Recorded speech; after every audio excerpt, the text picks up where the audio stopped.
Bueno, buenos días, buenas tardes y buenas noches, dependiendo de dónde estéis en este momento. Hoy vamos a hablar de un tema que incomoda a muchos, que otros descartan sin mirar y que algunos llevan tiempo intentando comprender por su cuenta. Un tema que nos lleva directamente a uno de los relatos más conocidos y quizá más cuestionados: el Génesis, el origen, el principio. Una palabra la cual ya llama la atención porque ha sido una palabra un poco heredada, ¿no? Por ejemplo, de un nombre griego que estaba intentando describir un texto hebreo interpretado desde la mentalidad de los hebreos, con lo cual ahí ya tenemos un problema, ¿no? O sea, curiosamente lo que nosotros llamamos Génesis en hebreo es Bereshit, que simplemente significa en un principio o en un comienzo. Es decir, ya hay una interpretación en el propio nombre. Pero en la vida hay muchos comienzos, muchos Génesis, momentos que nos obligan a detenernos y a mirar de nuevo y a darle la vuelta a todo aquello que creíamos seguro, instantes que marcan un antes y un después. Y de eso venimos a hablar hoy, de lo que ocurre cuando algo se rompe y ya no puedes volver a mirar de la misma manera. Y para esto, hoy nos acompaña alguien que decidió ir más allá del relato y acercarse a ese principio. Tenemos a Marta Mesa. Bienvenida a tu casa hoy y cuando quieras, Marta, bienvenida a los Poemas del Dragón. Me encanta ese nombre, Los Poemas del Dragón. Ya, eso inspira mucho. Gracias, Rocío. Yo encantada de este recibimiento tan caluroso de parte tuya y muy contenta de estar aquí contigo, que me hayas brindado este espacio. Pues ya somos dos entonces, que también hacía mucho tiempo ya que tenía ganas de hablar contigo y que nos contaras pues todo lo que tienes para contarnos. Pues nada, preséntate tú misma, tienes la palabra, Marta. Bien, bueno, yo soy Marta. En este momento nos hemos conocido precisamente gracias a mi Story Channel, que es un canal que estoy gestionando ya desde hace 5 años y pues que hemos formado una linda familia.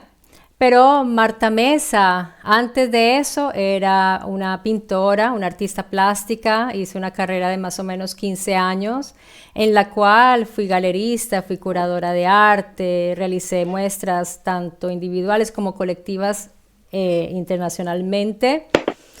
Y bueno, fue una experiencia muy bella. Luego vine aquí a Italia, formé una linda familia por segunda vez con mi segundo esposo. Entonces, Marta Mesa después hace un camino que la lleva a la investigación, luego a la divulgación y asimismo luego un poco a la filología, a los análisis y todo esto que te estoy narrando, también creadora de contenido, de manera que luego llego aquí a Italia y cuando, como muchas personas, cuando nos encerraron a todos en los hogares, que eso para mí fue una experiencia surreal en esa época llamada la cuarentena. Allí fue una época donde tú no te podías mover mucho. Yo seguí pintando y todo, pero descubrí internet prácticamente porque también en esa época me desconecté de algo que iba paralelo con toda esta historia que te he resumido mucho, que es el contacto con esa organización llamada Los Testigos de Jehová y pues que en realidad me estaba acompañando desde los 14 años. La historia es muy larga con ellos. Pero en Italia decido abrir este canal ya cuando me salgo de esa organización y finalmente encuentro un mundo, un horizonte enorme y comienzo a investigar realmente, a estudiar. Porque antes yo pensaba que estudiaba la Biblia, que conocía mucho, yo me sentía una gran conocedora de la Biblia. En cambio me di cuenta que no. Fue un gran descubrimiento. ¿Cómo es la Marta, para comprender un poquito así el proceso, cómo es la Marta anterior a los Testigos de Jehová, la Marta durante los Testigos de Jehová, y qué pasa con la Marta cuando rompe con esa secta, religión, llámala como quieras. Lo que pasa es que yo los encontré o me encontraron a mí cuando tenía 14 años. O sea que antes de eso, simplemente una niña, siempre curiosa, pero siempre algo me inclinaba hacia una búsqueda de algo más, desde muy niña. Me encantaba la clase de religión, me encantaba, y yo estudiaba en un colegio de monjas, pero sentía que siempre estaba un vacío. Yo quería saber más, quería más. Apenas conocí a esa testigo de Jehová, que era una señora que vivía solita en un apartamento, que entre otras cosas, Rocío, en ese periodo de mi vida fue un refugio para mí, porque yo vivía en un hogar disfuncional, caótico, y aparte de eso sucedía una serie de fenómenos ahí que destruyeron mi familia prácticamente. O sea, fue un momento en el cual para mí fue como una salvación, porque yo conté esa historia de ese apartamento, y eso lo contaron también en un canal famoso en México, porque fue muy fuerte, muy fuerte. Y entonces esta señora sabía la historia de esa casa, de ese apartamento, y ella me quería como salvar, sacar. Ella siempre que estaba me llamaba, me decía, ven, quédate aquí conmigo. Y cuando yo entraba a su casa me sentía, yo decía, ¿por qué mi casa no se siente así? Como segura. En mi casa me sentía, Rocío, terrible. Sí, pero a ver, la experiencia fue así. ¿Estás hablando de fenómenos físicos o paranormales? Inexplicables, llamémoslos inexplicables, porque sí, muy fuertes. O sea, eso requeriría 2 horas de video, porque es una historia impresionante, te lo puedo decir. Por eso, a partir de eso, yo empecé con el primer video en el canal contando esa experiencia. Pero yo iba a las reuniones y todo, y me volví muy asidua. O sea, yo de verdad sentía que ese lugar era mi casa, ellos eran mi familia, y yo ya quería estar siempre con ellos. Entonces mi mamá empezaba, pero tú, ¿por qué te vas a esta hora? Y nada me lo impedía. O sea, yo decía, no, Jehová es mi padre y yo le obedezco a él. Pero mi mamá empezó a ver una actitud en mí que dijo, pues, la niña se ha vuelto más juiciosa, o sea, mejor, ¿no? Que en vez que esté en malos pasos, pues está con ellos, y mi mamá confiaba mucho en la señora, porque la conoció bien, y era una buena señora, en realidad, una buena persona. Y después, Rocío, ella tuvo un accidente que casi muere porque se le explotó la estufa de gas y la desfiguró toda. O sea, es fuerte. Uf, lo que pasaba sí, sí. En ese edificio. O sea, no era solo el apartamento, era el edificio. Eso es un lugar que se llama Chapinero, en Colombia. Si hay alguien de Colombia, sabrá dónde es.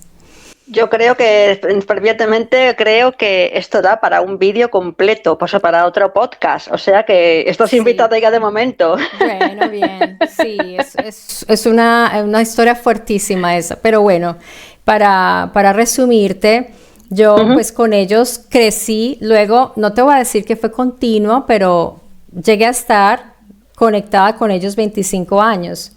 Desde los 14... Después, una época de mi adolescencia, me tuve que retirar porque quería vivir tranquila. Mi adolescencia empezó a los 17 años, en realidad, no a los 12, 13 como los niños. A los 14 yo era una niña. Así que por ese tiempito me separé para poder vivir esa etapa bonita de los 90, el novio y todo eso, los conciertos de rock en español.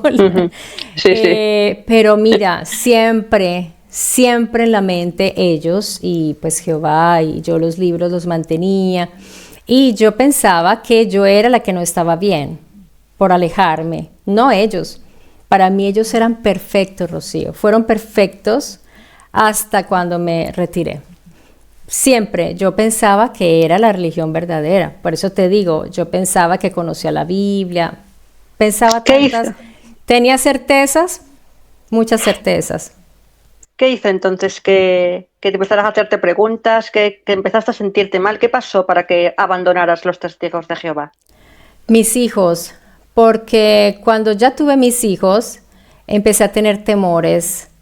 Cuando ya me di cuenta que tenía que no ponerles transfusión si lo iban a necesitar. Ahí empezó mi terror, porque cuando no tenía hijos, yo decía, yo me dejo morir, porque igual voy a resurgir y voy a resucitar. Ya con mis hijos empecé a tener miedo realmente. Entonces yo estaba ahí, pero yo sabía en el fondo que no iba a ser eso, que se supone que mi conciencia debería impedirme, ¿no? Entonces por eso siempre estaba un poco así, empecé a tambalear así, a veces iba, a veces me volvía a ausentar, me desactivaba, me activaba, luego me bauticé porque sucedió otra cosa que yo tomé como un milagro, a mí me pasaban cosas muy particulares, entonces me bauticé por eso, yo dije, este es el mensaje que estaba esperando. Y ese fue un tiempo muy bonito porque empecé a predicar con fuerza y descubrí que me encantaba predicar porque es que en el fondo a mí me gusta compartir lo que yo pienso que es positivo. Entonces yo era muy feliz. Yo veía gente que hacía de todo para no salir a la predicación, les daba miedo. Y claro, eso da susto, eso da mucha emoción. Pero yo me sentía, mira, yo caminaba en las nubes cuando salía a predicar. En tu salsa. En mi salsa, yo me sentía propio, sí, en mi salsa, y cuando alguien me escuchaba y pues entonces te empiezan a dar ánimo y dicen, mira que tú te expresas muy bien y me animaban más, entonces te vuelves todavía más militante. Mi familia nunca quiso, mis hermanas intentaron, pero no entraron afortunadamente. Ninguno de mi familia entró, menos mal. El problema fue, sí, dime. No, me refiero que, no, termina tú porque te quería preguntar que entonces ya cuando sales de ahí, pues comienza ese nuevo Génesis, ¿no? Ese nuevo comienzo.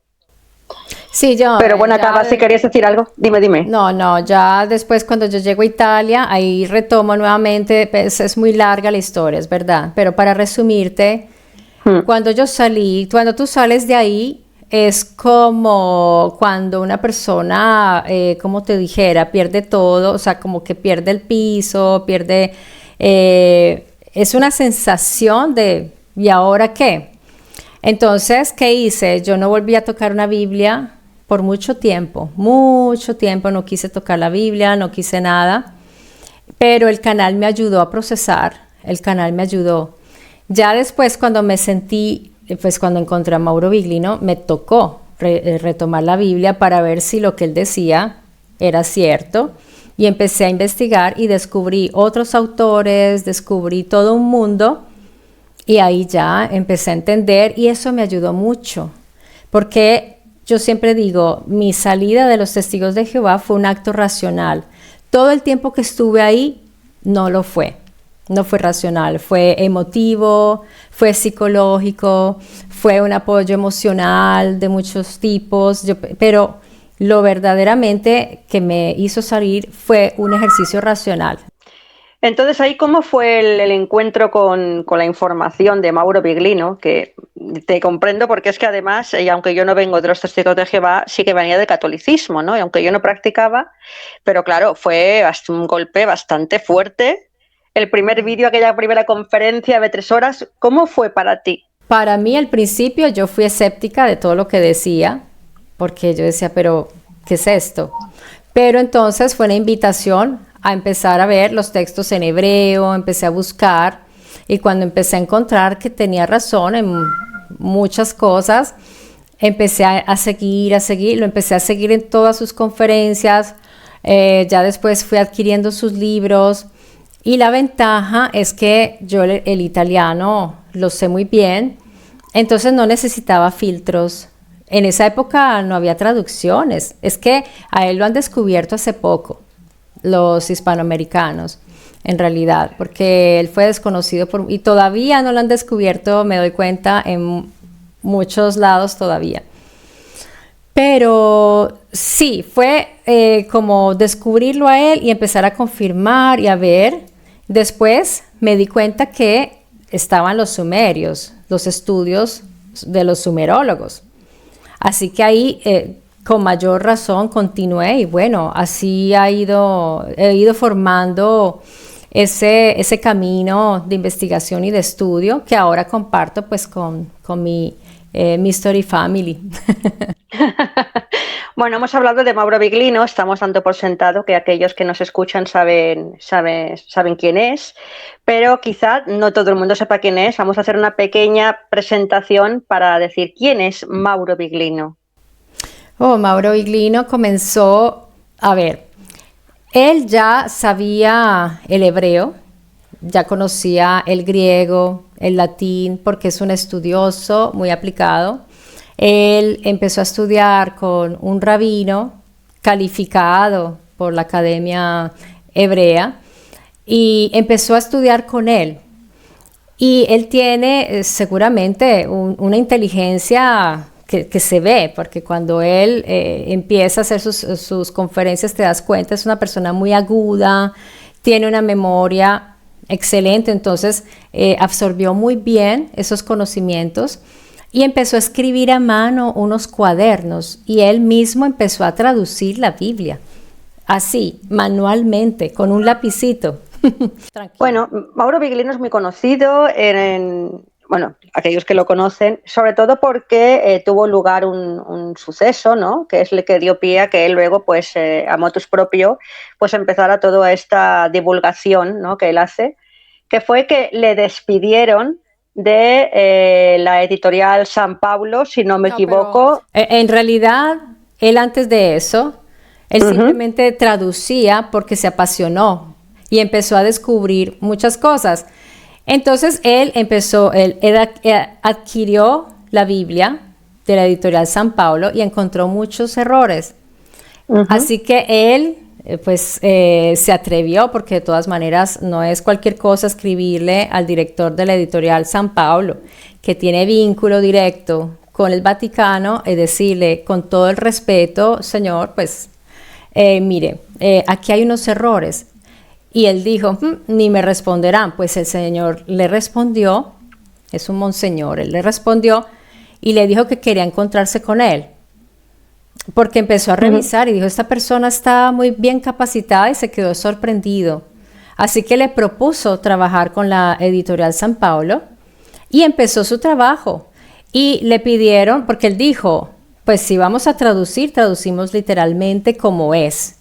Entonces crearon estos libros, que es una línea muy bonita de libros, son varios libros, entre los cuales el Bereshit, y hay varios números, donde él traduce, es una Biblia, ¿cómo se dice? Interlineal del hebreo al italiano, y no recuerdo si también el griego. Está transliterada también. Así que pues es muy valioso ese trabajo y ellos estaban contentos con él. Había un grupo ahí de personas que realizaron estas ediciones. Él alcanzó a realizar como unos 17 libros, me parece, con San Pablo. Solo que cuando ya él empieza a divulgar, ellos se dan cuenta y él también dice, no, o sea, no puedo seguir.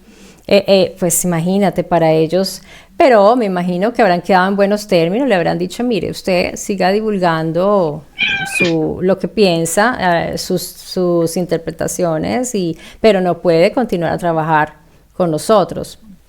Y ahí empieza él a hacer sus conferencias, pero sus conferencias era que lo llamaban y decían, Mauro, puedes venir aquí a Basilicata o puedes venir hacia ciudades. Él decía, bueno, pues ustedes tengan un salón, no cobraba un peso, él iba, y era así, de gente que pues como que le gustaba, interesada, y empezó a ir a hacer conferencias, y cuando tú haces conferencias, pues te grabas más lo que tú escribes, estás siempre practicando, comunicando.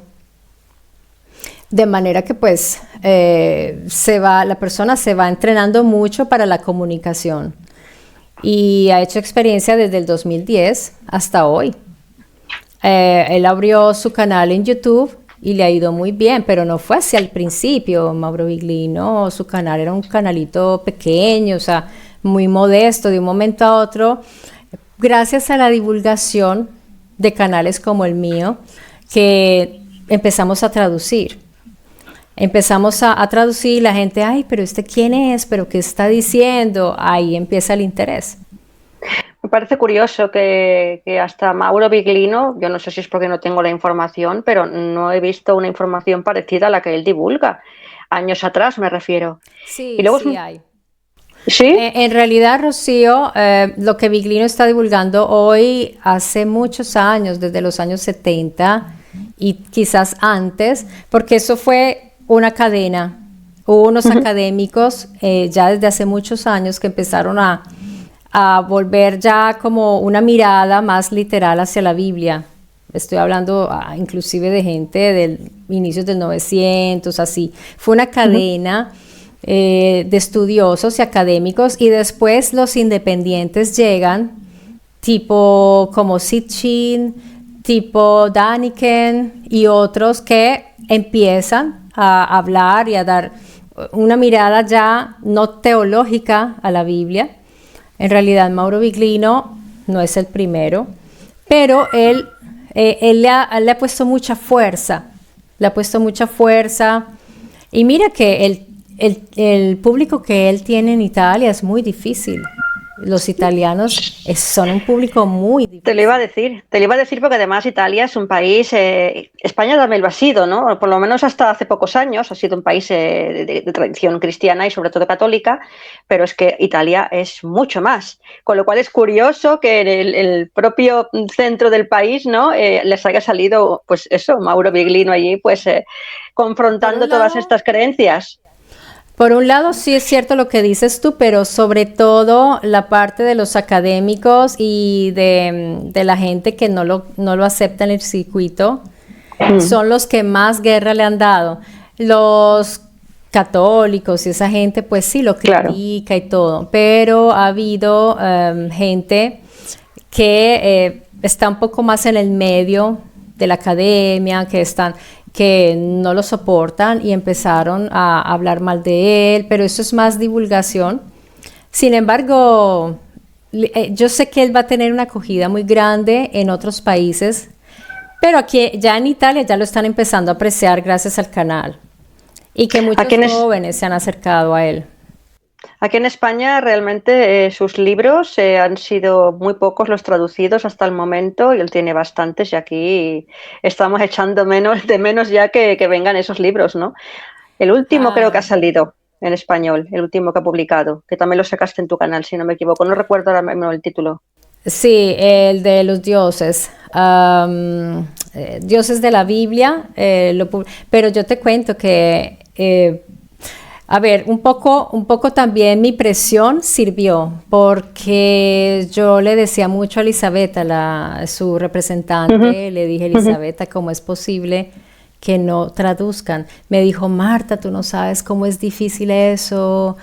Entonces yo les hice la cabeza así, mira, yo hice videos, yo le mandaba, le decía, dile a Mauro que tiene que, y mira.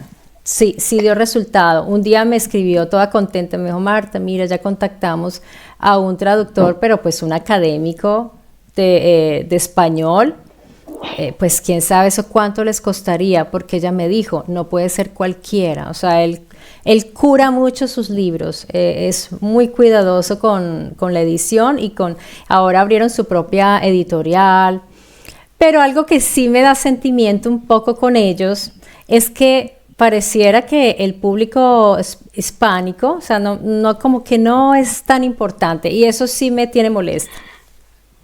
¿Sabes por qué? Porque noto que le dan mucha prioridad al inglés.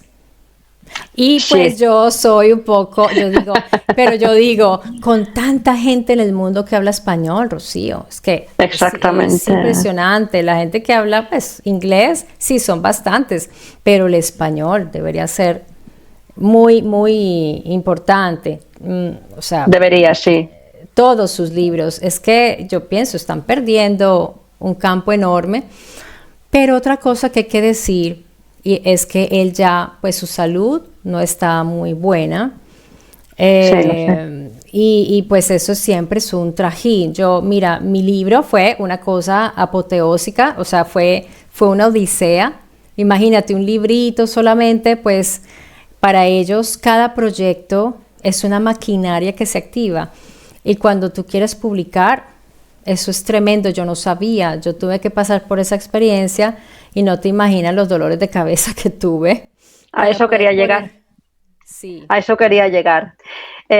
Tú has escrito tu propio libro. ¿Cómo ha sido sí. el proceso y por qué? ¿Por qué te surgió la necesidad? Pues imagínate que ya después de mucho tiempo del canal, mi hermana y mi esposo me empezaron a decir, pero tú tienes una cantidad de información que es muy buena y hay gente que no lee, no ve tus videos más antiguos, ¿por qué no compilas todo? Y haces un libro. Y yo, un libro, pues yo no me imaginaba jamás escribir un libro.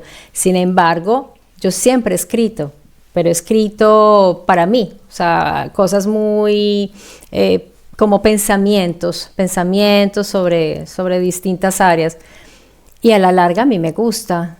Así que ya después dije, pues, ¿por qué no? Y entre video y video es dificilísimo porque a mí el canal me absorbe muchísimo tiempo, pero no sé cómo lo hice, Rocío, si tú me preguntas.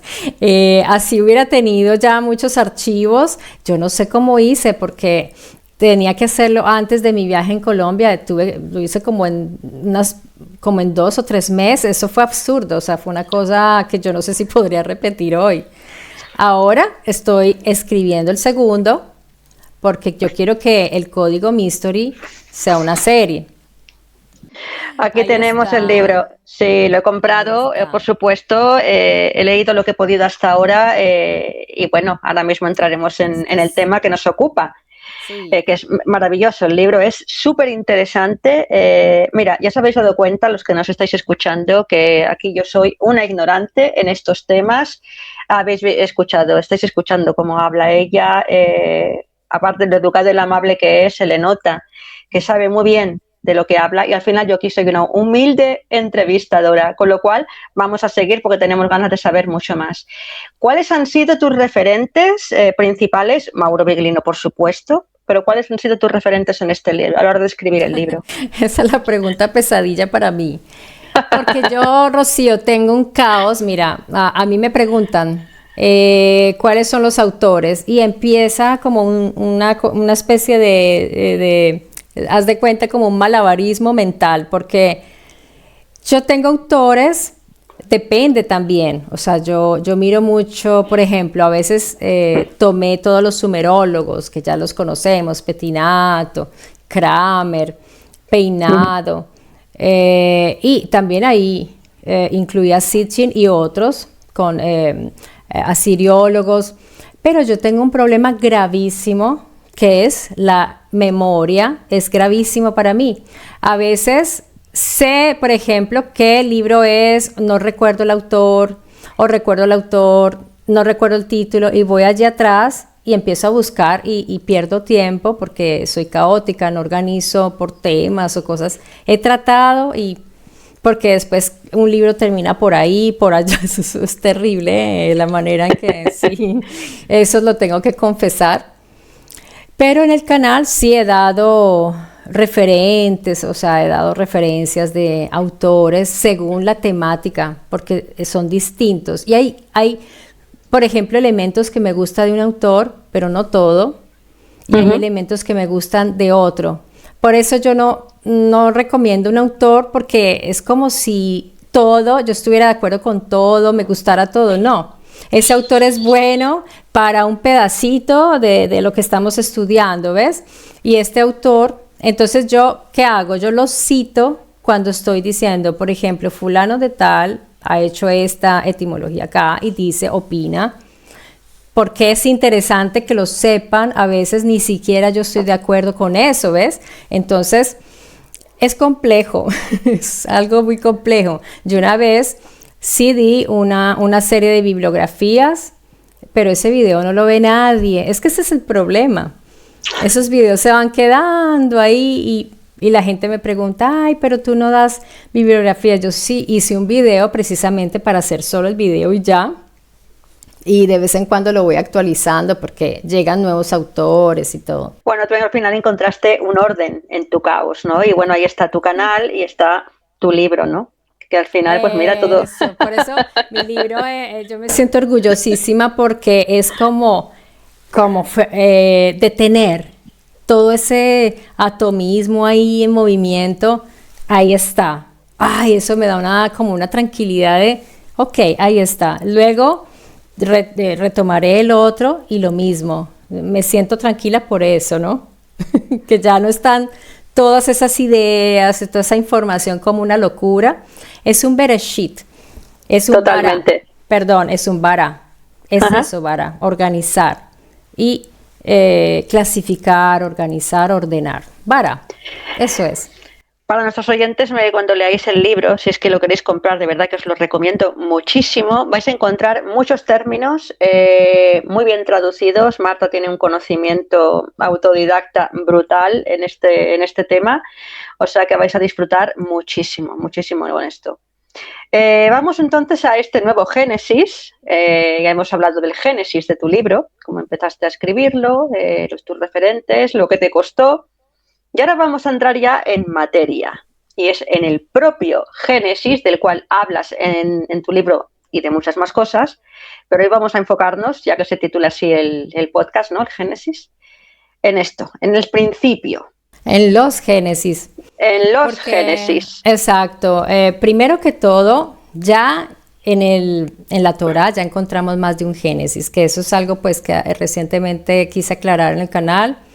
Porque cuando la gente lee el Génesis del capítulo 1 en adelante, piensa que está viendo una historia continuativa y que es una sola. Y resulta que ya a partir de Génesis 2:4 ya encuentras otro. Los llaman tradiciones. Entonces es interesante porque hasta los mismos rabinos dicen, los autores, porque también hay que pensar, no es un autor. Los autores no pensaban en que convergieran o que fueran como coherentes entre sí. Y además se llevan, porque eso sí no lo dice mucho, se llevan entre 200 y 500 años de diferencia.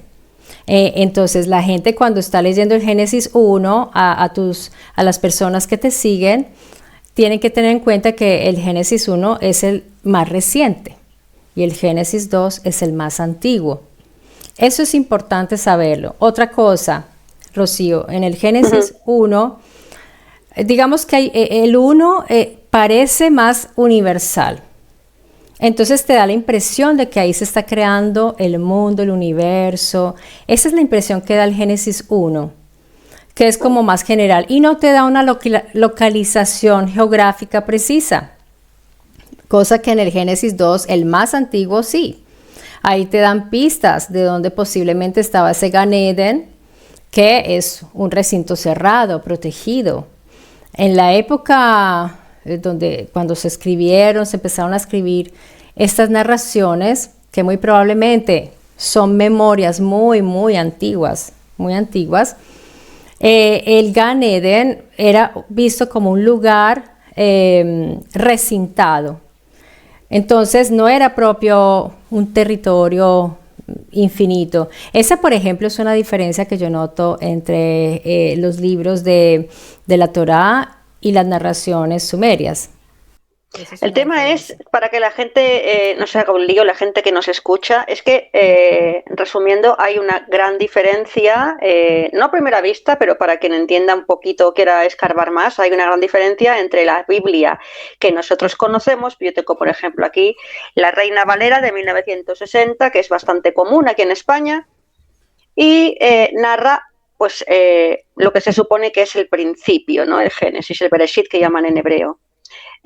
Y no tiene nada que ver del libro del que supuestamente viene, que es lo que estamos diciendo, que es el Tanaj, ¿no? La Torá, el Tanaj. Yo soy una ignorante, ya te digo, en estos temas. No entendí. O sea, tú estás diciendo que el Génesis de la Biblia de Reina Valera se fundamenta en la Torá. Se supone, sí. Pero ¿tú quieres decir que es muy distinta la narración? Claro, que es distinta la narración, ¿no? Me refiero que la traducción. Ah, ok. A eso me Mira, refiero. para encontrar una traducción fidedigna con la lengua hebrea, pues tienes que ir a los textos académicos. No hay nada que hacer. Y hay muchos textos académicos que son los que estudian los rabinos. Ellos sí leen esos textos realmente y eso son lo que ellos discuten. Cuando uno va a buscarse una traducción más o menos buena o decente, que sea comercial, porque es que si tú te vas a las Biblias académicas cuestan un jurgo de dinero. Pero ¿sabes qué te digo? Que la del Nuevo Mundo no está tan mal, porque yo la he estado revisando, la desempolvé, mira, es viejísima, esta Biblia era la que yo usaba en la predicación. Pues te digo, a la gente no le gusta porque es hecha por la Watchtower y les da miedo que sea demasiado sesgada, pero te cuento que ellos sí respetan la literalidad hebrea. Y lo he ido descubriendo en estos días, que he estado haciendo comparaciones, dije, no está mal. Y cuando añaden, porque todos añaden, ellos ponen paréntesis, ahí te está avisando. Y quería decirte que tú dices el Bereshit, el principio, pero en realidad ese artículo no está. En el hebreo no existe el. En principio, pero no está el. Entonces, eso era lo que yo planteaba el otro día. Puede haber muchos principios y eso tendría coherencia con las narraciones védicas, que son muy interesantes, que yo invito a todos que las empiecen a conocer, porque ahí no hay ese proceso teológico al que han sometido los escritos hebreos. Hablas del Mahabharata y todo esto, sí, ¿verdad? Sí, de la tradición hindú. Es bien interesante que ellos, pues, cuando hablan de esos inicios, si tú vas a mirar, ahí hay realmente una coherencia con las teorías de la astronomía actual.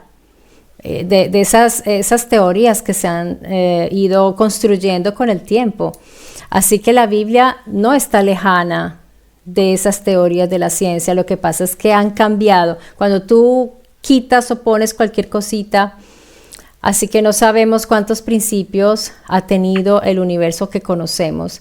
Y puede ser como decir, érase una vez de tantas, en un principio de tantos. Inicia así, ¿no? Que es lo que significa Bereshit, que luego se le llama en español Génesis y no tiene nada que ver, porque aquí Génesis da lugar a la creación como si fuera esto el Big Bang, ¿no? Y no tiene nada que ver una cosa con la otra. Exacto, nos han configurado así.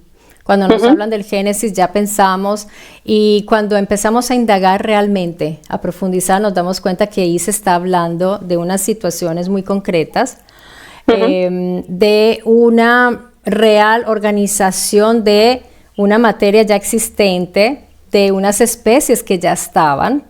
Entonces, estos llamados Elohim están empezando a organizar un lugar. Y bueno, como te digo, vamos siempre a encontrar diferencias entre Génesis 1 y 2 que son interesantes. Porque, por ejemplo, en el 2 es Yahvé. Ahora, recordemos también, ¿no? Antes de continuar, que Yahvé lo han introducido en el Génesis, lo han incluido en el Génesis, pero muy probablemente no era Yahvé, sino que eso fue ya posterior, cuando se introdujo Yahvé en toda la Biblia, prácticamente en todas partes, para unificar. No sabemos quiénes eran los Elohim del Gan Eden, y yo tengo serias, digamos que pienso que hay una gran posibilidad de que fueran otros, los Elohim que organizaron, que empezaron a construir el humano y que organizaron esa fauna y le enseñaron al humano a sembrar y todo esto, a cuidar los animales, eran otros de las narraciones que vienen después con Israel, la formación de Israel y todo. Entonces, lo que me estás diciendo, lo que nos estás contando, Marta, es que la creación del hombre en el Génesis, que en la Biblia se narra como algo que está hecho desde cero, tú lo que estás diciendo es que en realidad, bueno, tú y Mauro y todos los autores estos en los que te basas en tu libro, es que lo que hicieron estos seres llamados Elohim, que la palabrita también tiene guasa porque también es muy discutida por el tema del plural, el plural majestático y todo esto, lo que hicieron fue moldear, digamos, a su gusto algo que ya existía, no desde cero. Exacto. A ver, toca, si queremos ser asiduos al texto, pero al texto real, o sea, al texto como lo han escrito, debemos quitarnos esa palabra crear, porque ahí no se creó nada. En realidad ya había animales, ya había una cantidad de elementos, ya estaban. El humano tampoco fue creado, fue construido, fue modelado. Al Adán lo moldearon, lo modelaron, porque ellos usan términos distintos para Adán, y a la Hawa, que es la femenina o la mujer, a ella la construyen. Y eso es una maravilla, Rocío, porque mira que yo siempre digo, y quiero invitar a todos tus amigos del canal, a que vayan a las palabras. La palabra es la clave de todo. No se dejen llevar por las interpretaciones. No, ni siquiera por lo que estamos diciendo nosotras. Vayan a mirar y desmenucen la palabra. Porque eso, por ejemplo, los hebreos que estudian desde que nacen hasta que mueren, eso es lo que ellos hacen siempre. Ellos están... El problema es que dentro del judaísmo también entraron unas corrientes que ellos después abrazaron, y ya yo veo que ya el judaísmo mismo se ha alejado de la literalidad de su texto. Y no todos, pero estas nuevas corrientes que han surgido a partir de la Cábala y ahora son coach espirituales. No, sí. Mira, eso yo no soy religiosa, no pertenezco a ninguna fe, a ninguna religión. Pero si yo fuera judía, o sea, me gustaría ser muy purista en eso, ¿no? Decir, muchachos, pero miren, ¿cuál es la intención del autor acá? Cuando usa una palabra aquí para decir que están construyendo un ser. Y es que eso nos da muy bien. Eso nos da muy bien intentar explicar cosas que están que no tienen nada que ver como pensaba la gente en aquella época.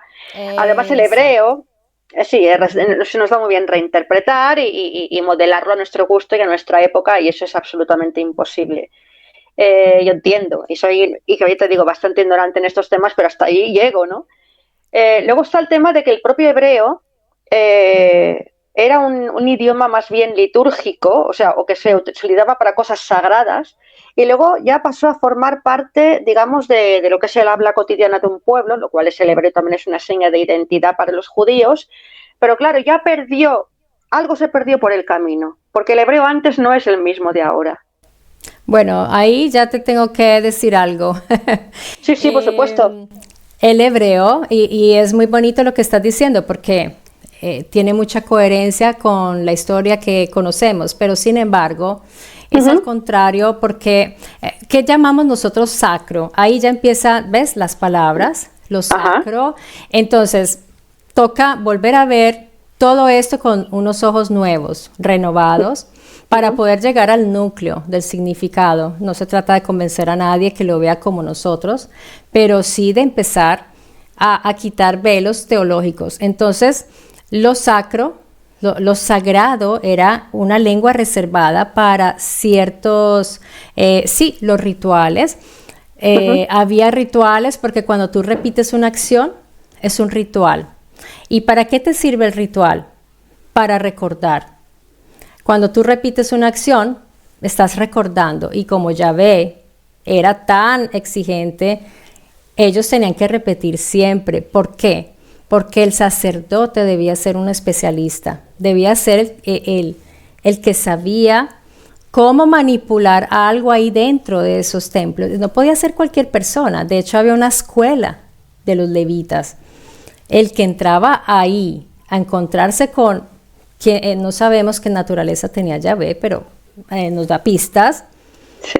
Tenía que prepararse muy bien. Entonces, ese lugar, porque era sagrado, porque estaba apartado para él. El lenguaje, como dices tú, el hebreo era una lengua reservada.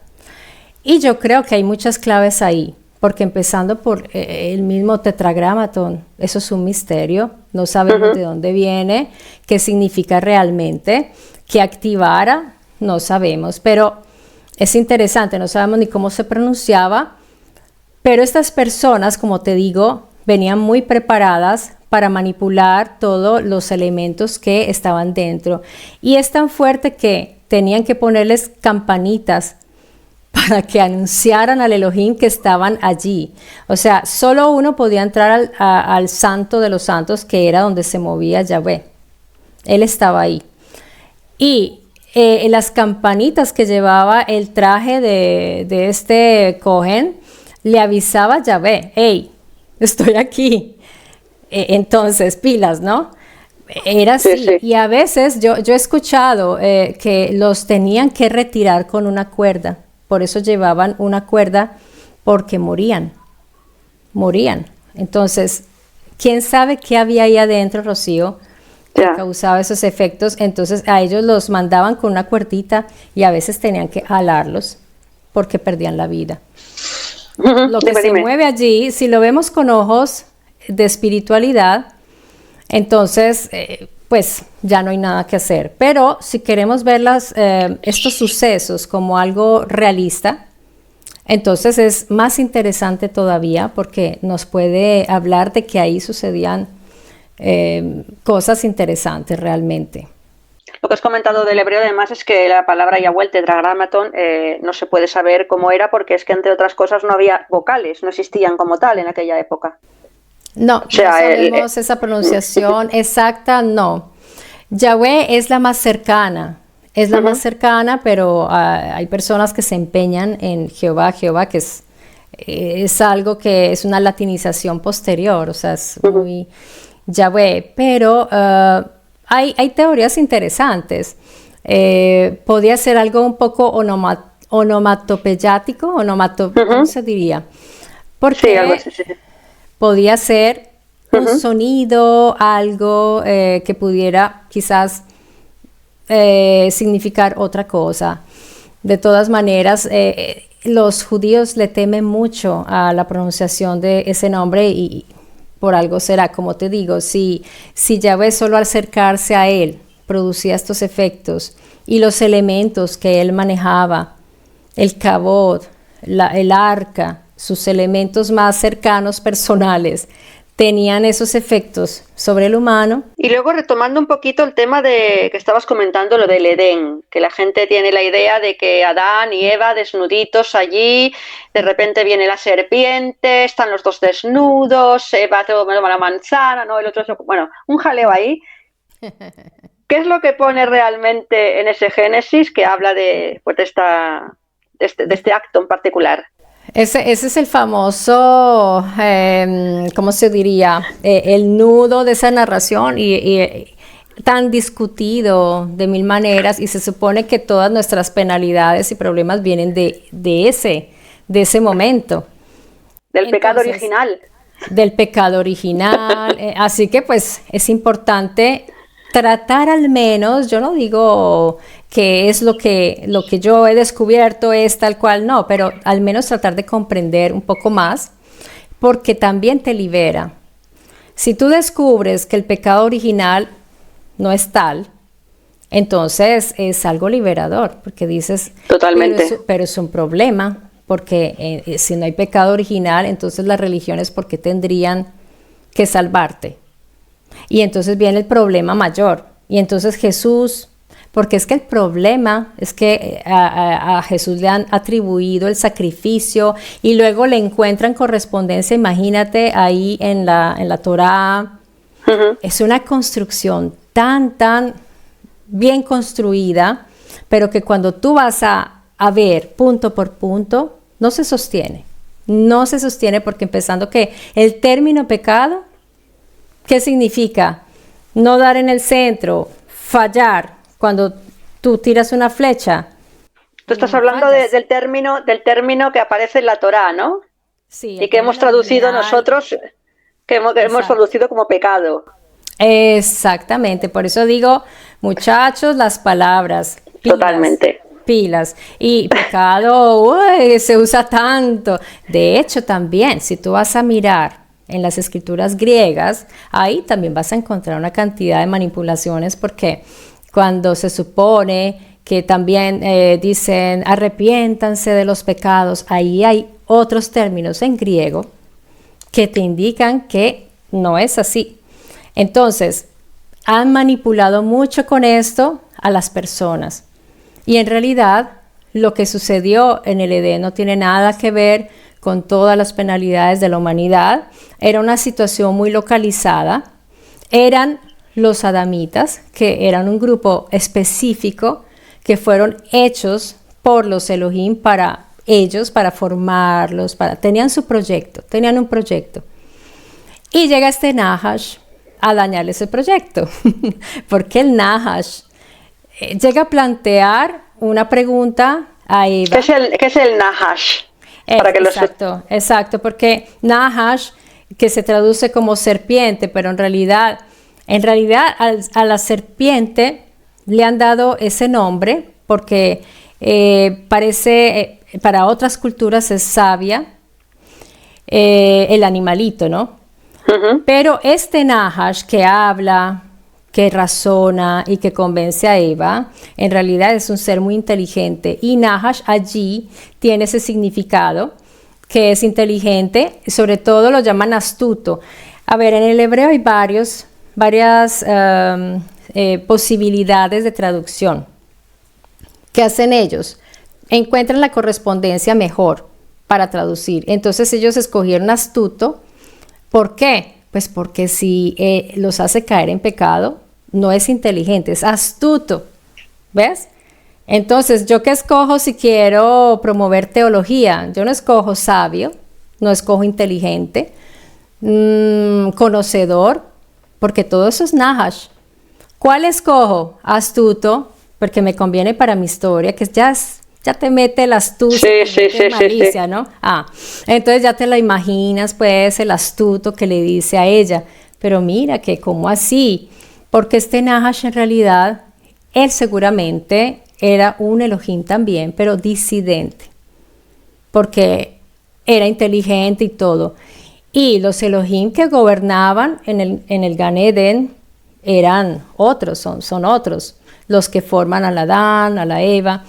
Este Nahash, ahí hay una situación y ya entran las interpretaciones, ¿no? Ojo, porque esto no lo vas a encontrar en el texto. Y ahí ya hay que interpretar porque no está esa información. Pero lo podemos deducir por una serie de situaciones. Porque estos adamitas estaban en un recinto cerrado, estaban protegidos, estaban siendo protegidos por estos Elohim para un proyecto específico. Que era como un laboratorio, hablamos, que es como un laboratorio donde ellos estaban seguros. Donde se producen nuevas especies vegetales, el alimento. Ellos están ahí preparando todo esto. Pero Nahash hace algo que seguramente cambia la situación. ¿Qué es tan grave? ¿El conocimiento? Claro. ¿Será? En realidad, ahí parece que lo que hubo es que estos adamitas todavía no se podían reproducir autónomamente. El Nahash lo que hace es activar en Eva la fertilidad, porque de ahí en adelante ya se pueden hacer muchos,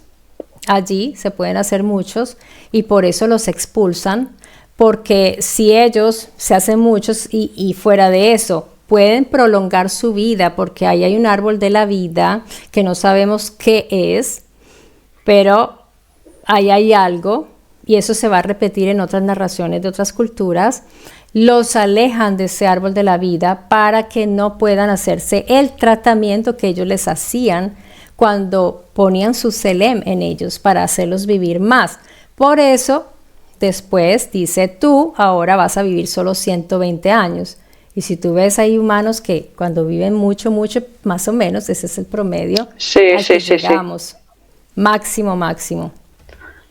Así es. Que es interesante porque la idea es que tiene más lógica pensar que los expulsan por una prevención de que no sigan prolongándose la vida ahí dentro. Se hacen muchos, es peligroso. Eso me recuerda, perdona Marta, a una narración de Egipto, cuando el faraón egipcio dice que los hebreos han llegado a ser demasiados y que eso también tiene cierta similitud, ¿verdad? En esta narración de Egipto. Sí, y recuerda también esa aglomeración que hubo en la Torre de Babel. Entonces los Elohim nunca han querido que se unan mucho. De hecho, cuando tú ves en las dictaduras, el humano también lo sabe y prohíben como que se reúnan grupos. No les gusta porque es peligroso. El ser humano puede ser peligroso cuando se une. Claro, peligroso para ellos. Peligroso para ellos, para los líderes o los dictadores, exacto. El tema de las palabras que comentabas antes es muy importante porque es que esa incipiente ingeniería lingüística, como le llamamos al tema de manipular con la palabra, nos damos cuenta de que ya tenía lugar entonces. Y que el tema de la perversión de la palabra, el tema de no conocer los orígenes, de cuándo fueron las cosas, de cómo eran las personas en aquella época, al final lo que ha hecho es que desvirtuemos absolutamente todo, pero sin embargo seguimos viendo ese patrón de división que tan alegremente adoptamos, ¿no? Alegremente entre comillas, ¿no?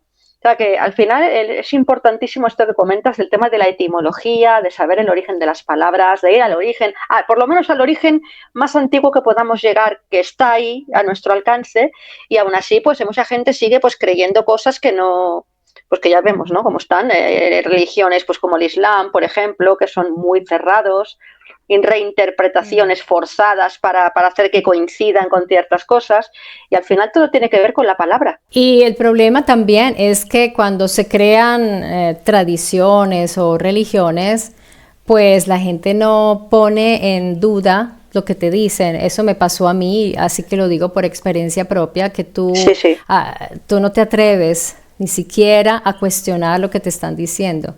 Ese es el problema. Así que a ellos no les conviene que las personas descubran el origen de las palabras, las etimologías, y ahora tienen un grave problema porque cualquier persona como tú, como yo o cualquiera que nos escucha puede ir a internet, y esto es algo que yo los animo a que lo hagan, a buscar la etimología de las palabras, los significados, los orígenes, está a la mano, ahora sí. Entonces, no el origen latín, no el origen latín y griego, que por supuesto está y es muy fácil de acceder, pero en el caso que nos ocupa, que es el Génesis, tendríamos que irnos también a lo que significa ese término o de dónde salió en su origen, que es la Torá o el Tanaj hebreo. Lo encuentras interlineal, lo encuentras por internet ya.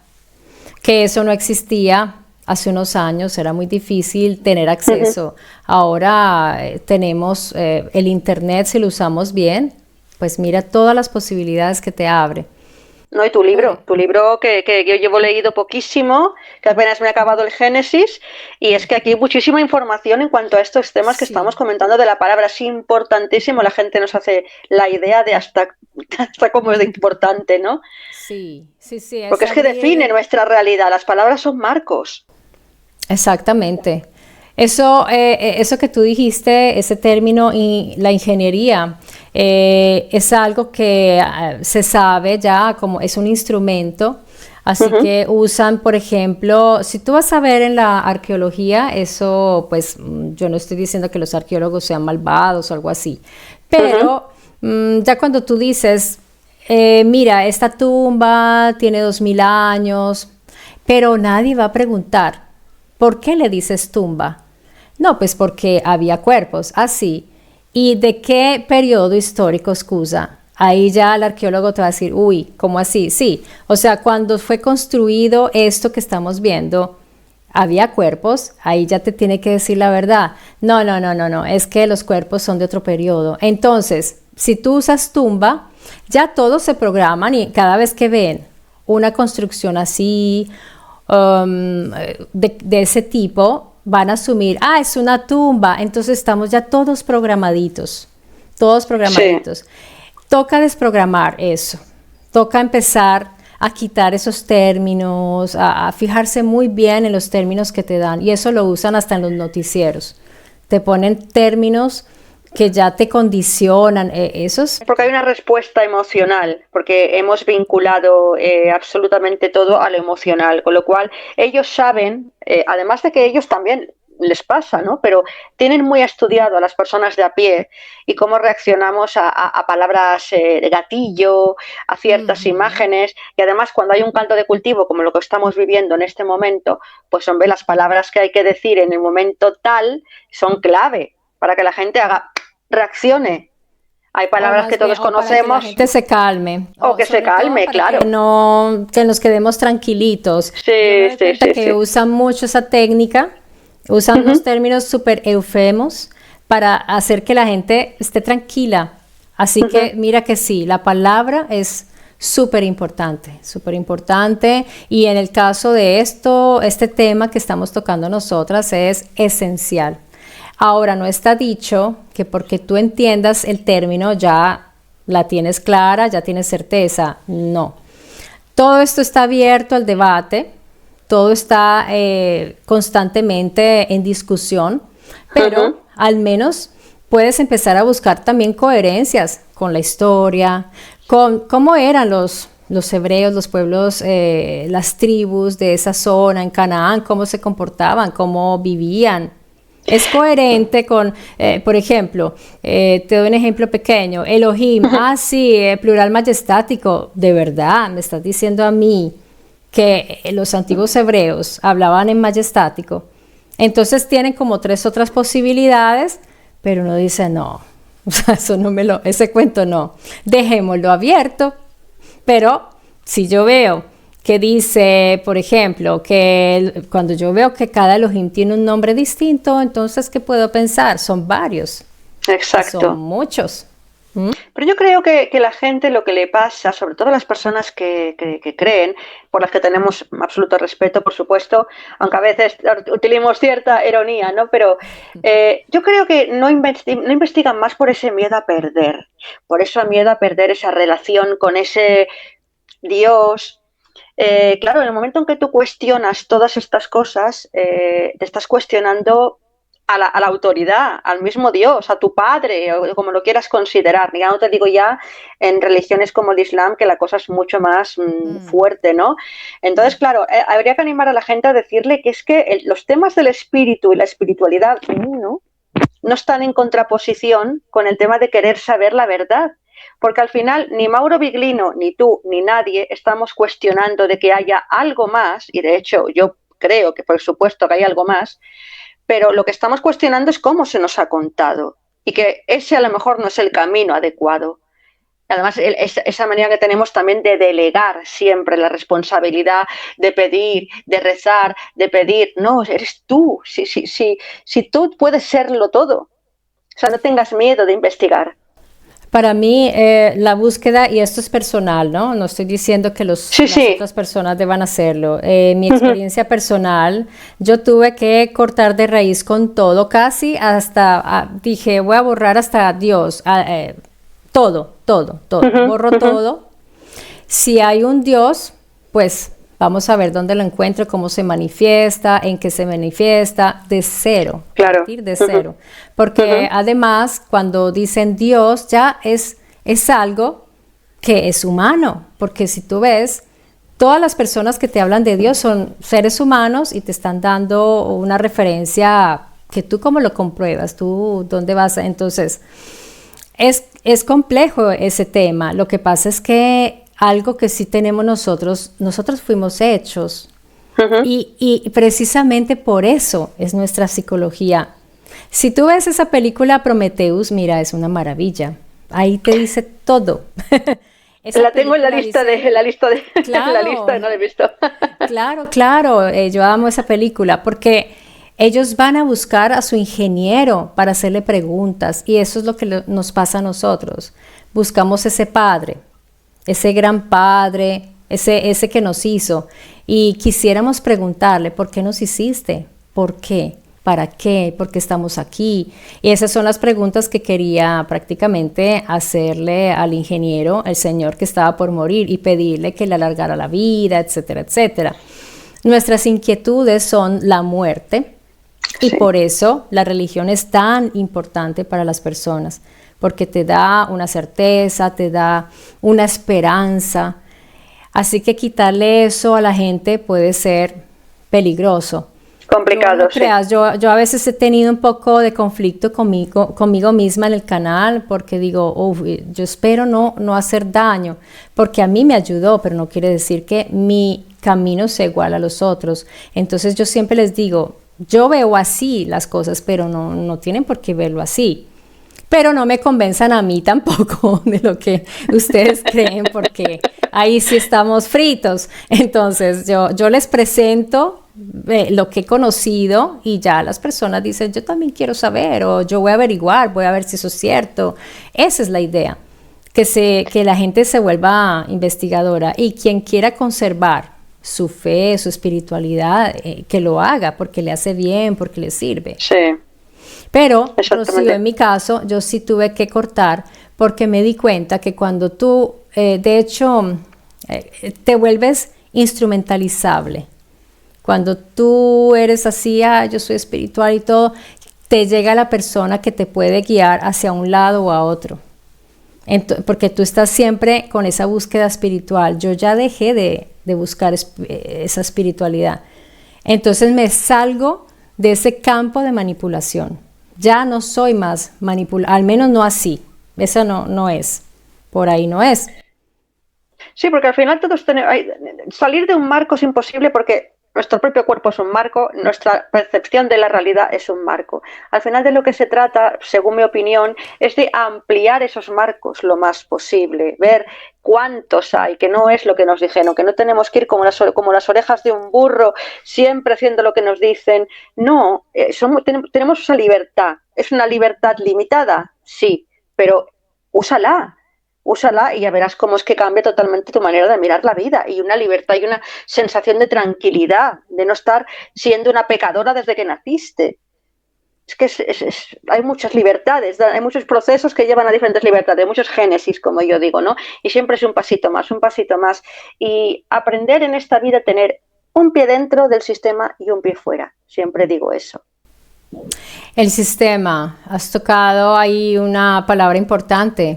El sistema es algo que yo pensaba que había que destruir, porque pues vi ese lado, ¿no?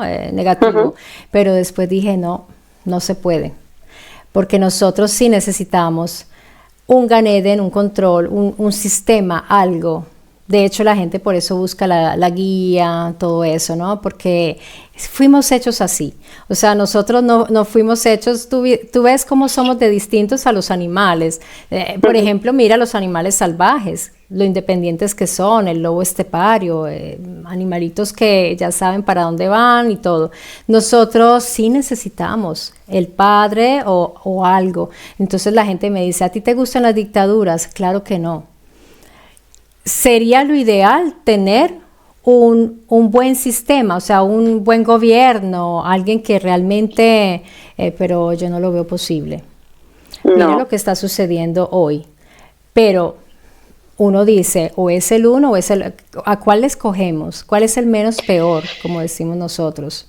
Porque estamos en una situación, la situación geopolítica de este momento... Es complicadita. Es complicadísima y comentar algo te caen todos encima o de un lado o del otro, porque la gente toma su posición y defiende esa posición. No tiene capacidad de análisis crítico, Rocío. Muy pocas personas lo tienen. Muy pocas. El ego. Tienen la capacidad, sí, de salirse, de mirar y decir, caramba, esta es la realidad. Esta es la realidad. El ser humano necesita de un sistema. Ya lo tenemos funcionando. Es terrible porque da miedo estar en manos de estas personas que no se hacen problemas por tirar, lanzar estos misiles. No se hacen problemas. Entonces, no, la historia parece ser un patrón que se repite. Lo curioso es que se nos explica mal y nunca aprendemos de ella. Ya no vamos a hablar de temas de reencarnaciones, ni que el velo, ni que no recordemos vidas pasadas. No, ya tenemos la historia que estamos viendo, que es algo que se repite, que siempre acabamos haciendo lo mismo. Civilizaciones que caen, la cosa se tranquiliza un poco, vuelve a resurgir, nos volvemos a confiar, vuelve a empezar de nuevo todo. Y para mí, mi opinión es que estamos en un fin de ciclo. Es muy posible. De hecho, hay una posibilidad que nosotros hayamos venido también de Marte, porque Marte una vez fue como la Tierra. Entonces, eso es una visión fatal, o sea, eso es terrible. Pero hay personas que están empezando a investigar y dicen, mira, ahí hubo agua, hubo ríos, hubo vida. ¿Cómo se fue la atmósfera? Yo estuve mirando cómo fue ese proceso, porque está muy conectado con los sumerios. Así que ese es el posible futuro, ¿ves? Si no tenemos cuidado, pero el problema es que tenemos esos líderes y cómo hacemos nosotros para manejar eso. Y nosotros no nos unimos precisamente por estas divisiones de tomar posiciones, y a ellos les conviene eso, formar esos frentes. Yo veo eso en YouTube, te das cuenta, los que están con Trump, los que odian a Israel, y cuando odian a Israel, entonces son capaces de amar el Islam solo por estar en contra de Israel. Entonces yo odio a Trump, pero no se dan cuenta de ese mecanismo de lo que se está moviendo ahí, ¿ves? Entonces nosotros estamos en el medio y eso es... Exactamente, sí que lo es. Bueno, y ya llegando al final, ¿quisieras decir algo más de lo que es el tema del Génesis, o quieres aportar alguna cosita más? ¿O ya nos despedimos? Hasta la próxima, que va a ser pronto. Yo lo que quisiera decirle a tus amigos es que los animo a que investiguen mucho. Se necesitan personas que empiecen a tener una crítica, una autocrítica y crítica también respecto a todo. Se necesitan personas que investiguen, personas que empiecen a interesarse para empezar a liberarnos un poco, como dices tú, dentro de nuestros mismos límites, porque nosotros tenemos una libertad muy limitada. Eso no lo podemos cambiar. Tendríamos que cambiar nuestra propia naturaleza. Luego lo que haya después, cuando abandonemos este cuerpo, ya no sabemos. De esto no estamos hablando hoy, y Mauro Biglino lo dice muchas veces en sus conferencias. Yo no tengo nada que ver con el tema de si hay un Dios, de hecho creo que él cree que Jesús de Nazaret existió. ¿Estoy en lo correcto? Sí. Con lo cual no tiene que ver con creencias, tiene que ver con cosas que hay que revisar, que es bueno revisar, pero eso no te va a sacar de tu propia creencia de que hay algo más y que tú estés en comunión con eso.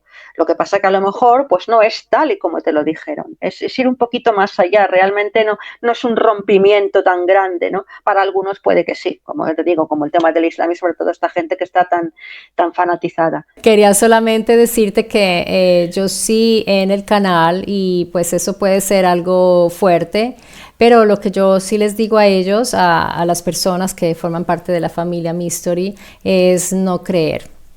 Yo les digo, no crean. Si quieren buscar su espiritualidad y todo, búsquenla, pero eso es distinto. Es que la espiritualidad tampoco creo que sea, yo no pienso que sea una creencia, la espiritualidad. Va más allá. Tampoco. Va más allá que eso. Yo les digo, no crean, busquen, investiguen para saber y conocer. Y a partir de eso sí se puede formar la espiritualidad. Y yo siempre lo he dicho, para mí la espiritualidad es escribir, cuando expreso mi amor hacia otros. Esa es mi espiritualidad. Cuando abrazo mis gaticos, cuando abrazo mis hijos, estoy en compañía de mi esposo, es eso. No pienso en una trascendencia, y lo de que seamos espirituales, seres espirituales, eso lo pongo mucho en discusión y digo, bueno, investiguemos a ver si es verdad. Si eso es verdad, de algún modo se puede investigar. Exactamente. Bueno, pues lo dejamos así, Marta.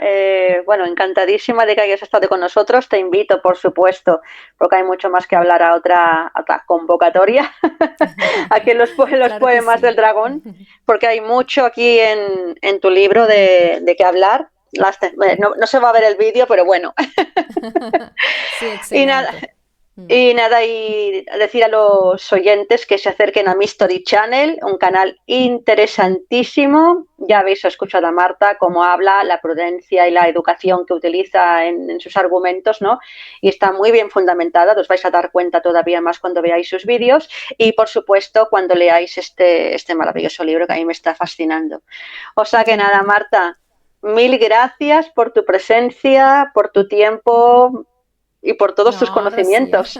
Gracias a ti y me encantó conocerte. Muchas gracias por este espacio que me brindas y quiero mandarle un abrazo grandísimo a todas las personas que vienen a visitarte y hablaré de tu canal en el mío para que vengan a ver la entrevista aquí a tu canal. Entonces, Bueno, pues, no es mi canal, es el que canal pasen por aquí. De Karel Nodin, que es de los poemas del dragón. Yo soy una colaboradora, aunque él dice que yo soy de una dragona. Qué Bueno, lindo. sí, bueno, aquí hablamos de dragones, ¿no? Pero bueno, sí, es de los dos, el canal es... Solo quiero dejar una puerta abierta. Sería interesante Dime. hablar sobre, porque en el Génesis ahora me viene en mente, en el Bereshit se habla acerca de las bestias salvajes. Quién Ujú, sabe si ahí entren los dragones, no sabemos. Quién sabe si ujú. como una de esas especies estén allí, escondidos en las bestias salvajes. Quizás, Y quién sabe. en un próximo episodio me encantaría hablar, que además es una cosa como muy manida, el tema del arca de Noé y todo aquello que entraba en Ah, semejante... Y ya, sí, sí, interesante, aunque yo tengo una idea del arca muy distinta a la tradicional. sí, sí, yo también. Ah, qué bien. Bueno, pues Un Marta, lo abrazo, dicho, un Rocío. abrazo y hasta la próxima. Muchas gracias. Chao, gracias. Chao, chao a ti.